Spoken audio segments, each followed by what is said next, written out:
The well-known story of blood transfusion originated with William Harvey's discovery of blood circulation in 1628.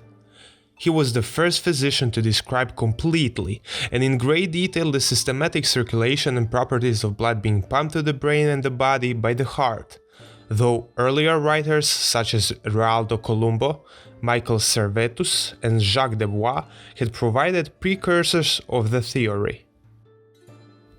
Yet, this is not a story about William Harvey. This is a story about the first documented blood transfusion dating few centuries back, involving Pope and his Jewish physician. The Pope I'm talking about is Pope Innocent VIII. Pope Innocent VIII, also known as Giovanni Battista Cibo or Cibo, was born in Genoa in the year of 1432. He was the son of Roman senator and viceroy of Naples Aran Cibo and Teoderina de Marie from an old Genoese family. Most of his youth he passed at Neapolitan court. In the year 1484 he ascended to the Holy Chair. He did not live like a saint, and he seems to have had several children to whom he gave high positions within the sphere of influence. For a man that busy making children, some Genoese poets were mocking him in a sarcastic epigram, mentioning even 8 sons and 8 daughters, turning his name from innocent to nonsense, the very opposite. During his rule, almost all of the Roman curia were backsliding in the simony, adultery and immorality.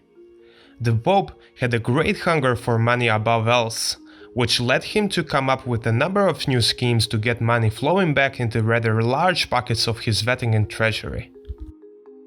First off, there was a strong patronage of the international slave trade of Spain and Portugal, meaning he had the control of every single money transaction and profited of each and every purchase of a slave. Despite the several papal condemnations of slavery in the 15th and 16th century, Spain and Portugal were never explicitly forbade from partaking in slavery. In 1488, Pope Innocent VIII accepted the gift of 100 slaves from Ferdinand II of Aragon and distributed those slaves to his cardinals and the Roman nobility. Another way for the Pope to get the money was to reinforce laws allowing marriage annulment and seizure of assets of any person, mainly women, found to be a heretic. The Pope, with his associates, often targeted noble and rich women, accusing them for heresy in order to gain profit or use it in a simple way to deal with his many enemies. He also devised a scheme creating new positions in the church, which could be then sold off to the highest bidder. And of course, his most popular scheme, selling pardons and indulgences, allowing sinners to buy reductions in their time suffering the punishment of purgatory, where their sins were purged before their ascent into paradise.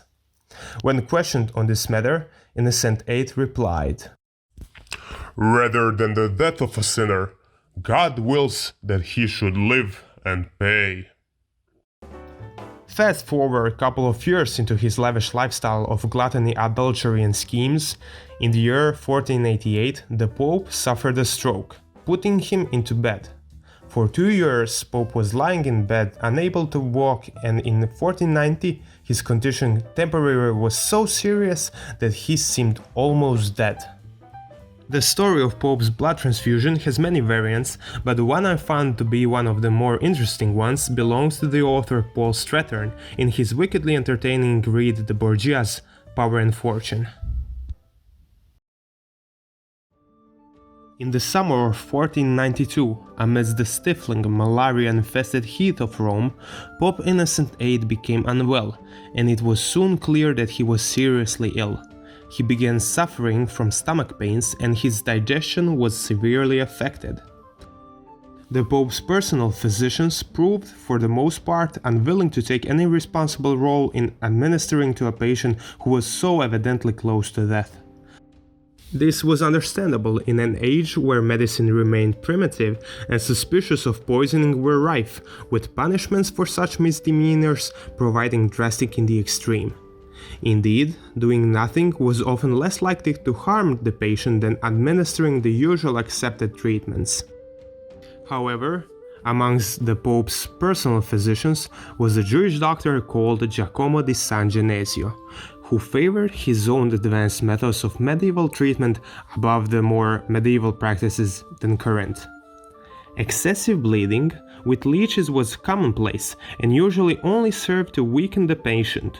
Similarly archaic was the administering of elixirs of life, containing gold or ground pearl or other exotic ingredients whose sheer expense encouraged the expectation of efficiency.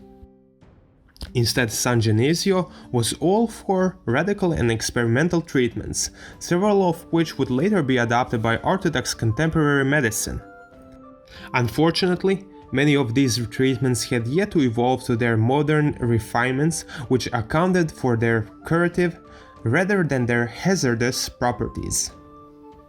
In order to cure Innocent VIII, Giacomo di San Genesio decided to perform the world's first blood transfusion. This involved him bleeding the Pope, whilst at the same time inducing him to drink draughts of freshly drawn youthful blood, a treatment which would result in death of 3 10-year-old boys before San Genesio was persuaded to desist. By then, Innocent VIII had become so weak that he was able to take for nourishment no more than few drops of milk from the breast of a young woman. The story, as bizarre as it is, it really had an impact on me, and after telling to the most of my friends, the most common question I got was, how do I even know the story was true? Upon hearing it, the question propelled me even more to further investigate the story behind it, and after some browsing around, here's what I found. At first glance on Wikipedia and other Google searches, all I was able to find is the story that I'm telling you right now, where the Pope gets sick, Jewish physicians gives ducats to the boys die, Pope drinks the blood, gets even more sick, then dies, which seemed quite straightforward. At this point, I started to investigate the historians who mentioned the incident at some point in time and found some interesting information. First, I was looking for the first ever mentioning of the incident. Since the story dates around late 15th and early 16th century, I began my search of the authors of the time mentioning Pope Innocent VIII and his unusual procedure. I found some documents of Raphael de Volterra, or Volterranus, who lived from 1451 to 1522, where he describes in volume 22 of his Commentariorum Urbanorum Libri 38, I hope I said it correctly, the death of Innocentius VIII, without even mentioning an attempt to lengthen the life of the Pope with the blood of the boys. After some more research, I stumbled upon the diary of Borgias, who was the master of ceremonies at the time of Innocent VIII's death and was acquainted with all that was going on in the Vatican, and who kept a diary, something like a chronicle for private use, in which he recorded all that happened. For example, the orgies during Alexander VI's reign and many more secrets of the Vatican court. Borgias had no single motive for omitting the incident in his notes, but he does not mention it. The Florentine ambassador, who frequently sent daily briefs about the Pope's health to his city, does not mention it too. Ibid in volume 1 note 14. Nor does the ambassador of Mantua, according to the statement of Ludwig von Passor in his Geschichte der Papste. At this point, I was fairly certain that the story was made up. Indeed, consultation of the original sources proves that the blood was taken from 3 boys, resulting in their deaths of course, but provides no ground to suppose that the blood was used for transfusion to the Pope. All there is left was to search and see whoever made the story as we know it today in the first place. Many medical historians make mention of first transfusion attempt, no less a personage than Pope Innocent VIII in July of 1492. This story in modern times can be traced back to Oref I in his 1876 publication, citing a passage from La Storia di Giacomo Savonarola by Villare. I hope I said it correctly. At this point I stumbled upon an amazing article of Matthew Gottlieb, which led me to my final finding, Gerrit Eri Lindenboom, I also hope I said his name correctly, and his work, The Story of Blood Transfusion to a Pope. Lindeboom, professor of medicine and medical encyclopedia of Free University of Amsterdam, rejected the story for several reasons by tracing it back through time and several authors to its original sources. Thanks to Professor Lindeboom, I was able to find the answer to my question: who made the story up? According to Lindeboom, the one author responsible for the version we now know is Simonde di Sismondi, a famous historian who wrote many volumes of the history of the Italian states in the Middle Ages. As Lindeboom says, Sismondi introduced the story in its present version. It turns out that his vivid imagination framed unhistoric hypotheses. The data Sismondi was interpreting originated from the works of Infessura and Reinaldus, 16th century historians. Lindeboom, commenting on Infessura, wrote, "Per usual of this passage reveals that Infessura's main intent was to describe the unrest and its causes, as was the intention of the whole book.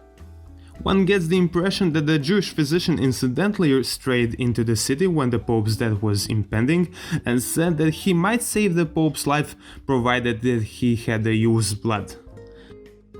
It would seem that Reinaldus and Infessura, concerned about ongoing unrest, were making a collaborative attempt to redirect the focus to the Jews, who were often the scapegoats for the excesses of the Curia. At last we came to the bottom of it. The story of the first blood transfusion on a pope is a fabricated one. The one question that is yet unanswered is why. Why does this story appear in the literature with such frequency? Repeated so often, and largely unchallenged, the story transforms and becomes accepted as a truth we start to learn and then teach to our youth. Well, I'll leave you all to dwell on this question. The citation I'm going to end the video is the one from the above-mentioned Matthew Gottlieb. Although God cannot change history, the historian can and often does, perhaps by design or unintentionally. In all, the chronicles can only be as reliable as their selection of resources and detached interpretation of the past events. That's it for today's video. I hope you all enjoyed it. Leave a like and subscribe because it will greatly help the growth of this small YouTube channel.